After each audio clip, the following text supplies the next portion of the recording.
Hey, my name's Rick and welcome to the site. This is my Mercedes 2017 Sprinter 3500 extended cargo van I picked up in January of 2018. And since then, I've traveled over 40,000 miles in 2 years with the main purpose of testing things out and figuring stuff out in the van before I drilled and cut a whole bunch of holes in a new $60,000 vehicle. But anyway, I've got to see some really cool sunrises and sunsets, powder days, and temperatures. The lowest I saw was 15 below zero, and the highest I saw was 113 Fahrenheit, so pretty extreme. And like I said, I'm mainly going to use the van as a utility vehicle, kind of like a traveling condominium for mountain bike adventures and skiing and snowboarding and hiking. Started out as a camping trip in the van with a blow-up mattress and a camp stove. Eventually evolved into 2 years. I actually had a refrigerator, oven stove, porta potty in here, and a little shower set up and a bed, and stuff has kind of evolved. I added a couple temporary solar panels. But now that I have all these experiences, I've returned to Maine for where we have a small camp outside of Farmington, which is a college town in central Maine in the foothills there. Farmington's kind of cool. It's surrounded by really nice streams and lakes and mountains, and on one of those lakes or ponds as they're called there, our family has a camp where I've kept all my tools, and there's enough room for me to do like a shop and things like that. So this past September, October, November, we did the van. Everything's coming out of the van. One of the things that I am going to keep that I really like are these Ford Transit seats that I installed this about last October, and so 4 people can sit with seat belts. It's bolted right to the frame with grade 8 bolts, and so 4 people can be in the vehicle with seat belts. This was the bathroom that I've been using the last 2 years. I just made it out of 1.5-inch PVC, and worked pretty good. I have a concrete mixing basin shower pan at the bottom with a hose that goes out the back if you want to take a shower. We just hung up the solar shower bag. But it worked pretty good. Okay, in the back of the van, a couple of things are going to stay the same. These, the bed frame is our ATV ramps, and they worked out really nice. They're very solid. They're only 2 inches thick right here, and they were, I think, $150. I'll put a link in the video on where to get those. Those are definitely going to stay. I'm just going to get rid of this 2x4 framing, and then add some braces along the side to support the ATV ramps. The other thing I've noticed here is, which I really worked on and spent a lot of time on, is getting the right height for our bicycles to fit. So 33 inches gives me enough clearance to put 3 bicycles on this rack that I built out of 80/20 and aluminum, and you do have to take the seats off and the front wheel off, but they'll fit under there, and one of the bikes is a 29er, so it fits. So that height's going to stay the clearance of 33 inches. As I said, all the 2x4s are going to come out, and on this side of the van, I'm going to have my water system with the hot water heater.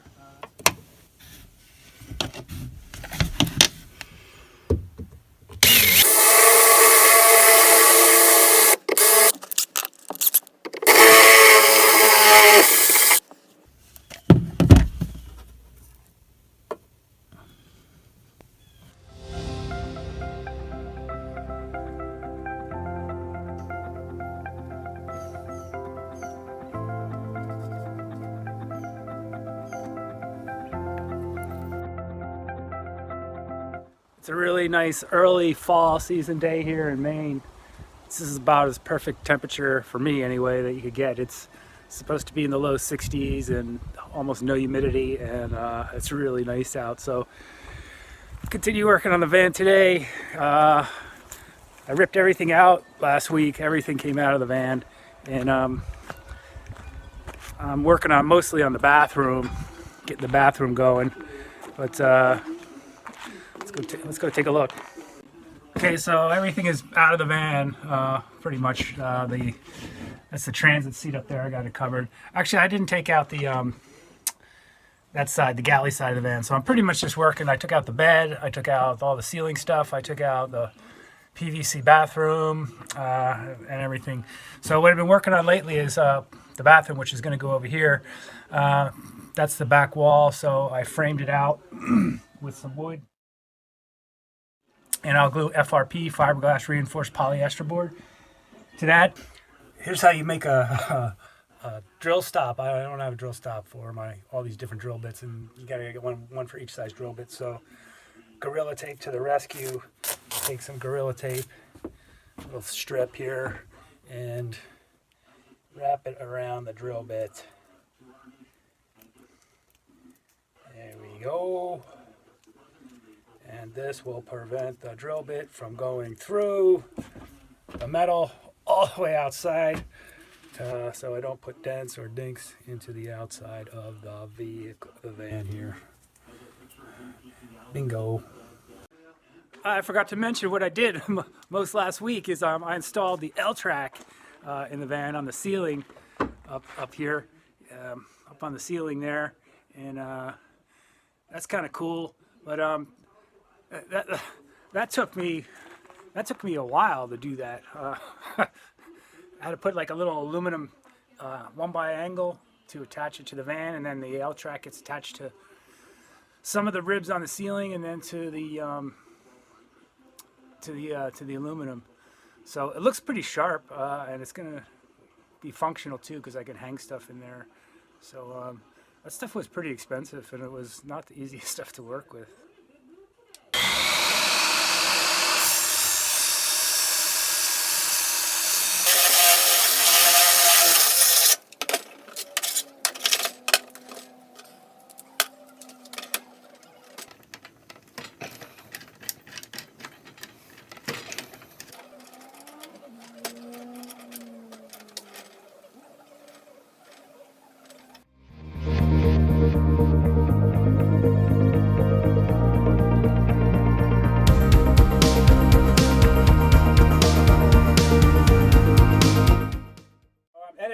This very first video in what I hope to be a series, and I realized I'm missing one of the key ingredients that I should have shot back in Maine, but instead now I'm shooting it today inside pretty much the completed van, so you get to see the completed van right at the get-go.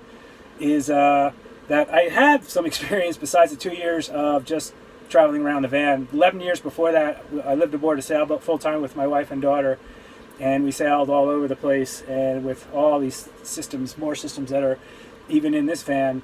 So we did that for 11 years, and then 5 years, the past 5 years, I've also been going up to Alaska in the summertime and running, captaining a salmon fishing tender, a commercial salmon fishing tender that has more systems than this van has, and it's taught me a lot about building out the van. So everything in the van is kind of like marine grade, coming from my sailing background. The other thing I want to put out there is this is not a how-to. It's not by no means is a how-to. There are tons of how-to videos out on YouTube you can how-to yourself till you're an expert on just about any subject. This is what I did, so if that kind of is something that you're interested in and what I did and how I built it, because it's a little bit different. And then it will be taking the van, the series will take the van and use the van. So like right now, you're getting a sneak peek into the future because I'm actually in Crystal Mountain skiing in Central Washington with the van. Up here on the ceiling, I have it kind of framed out, attached to the ribs with these with this aluminum 1x extrusions that I bolted in and used pulse nuts to attach it to the ribs of the van. And in the bathroom also, I'm going to put this while I put it up, is on the strip of L-Track. So I'll use it to hang like ski clothes and stuff like that, wetsuits and things like that in the bathroom. So, because the bathroom will be pretty much a wet room with a drain out to the gray tank underneath the bottom of the van. So that's what that's my plan anyway. So be busy working on that. It's slow going, man. You know, I don't know, you probably don't know, but I was a carpenter from pretty much my whole life. Built houses in Maine, Maui, Colorado, all over the place. So this is kind of a different beast for me, but it's having a great time. It's pretty cool, all this stuff.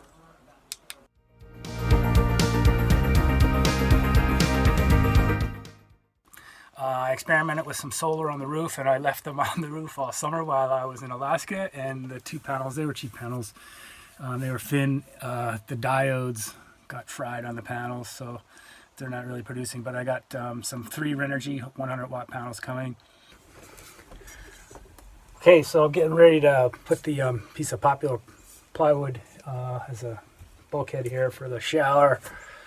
But made a cardboard cutout because nothing in the van is really, well, the van wall curves and the ceiling's got a slight curve to it, and it's not a straight edge anywhere. So, and the piece of plywood was pretty expensive, and I want to do it right. So I made a cardboard cutout.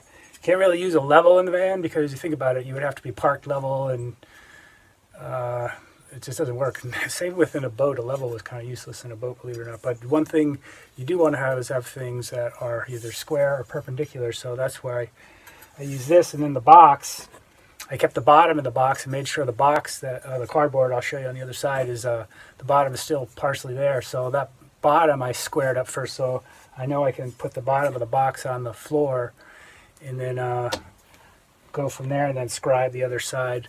And then I think I got a pretty good piece. And then this piece I'll be able to use over on this side too. I'll just have to notch out for the wheel well a little bit more on the bottom. So that's what we got going on today.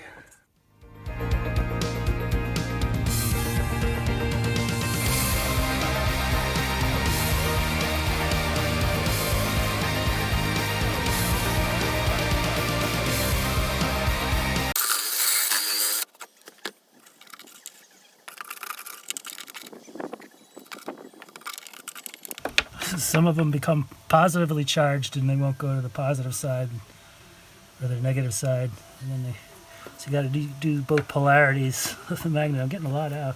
I think I'm gonna have to get the other magnet. I didn't think there'd be this much. Wow.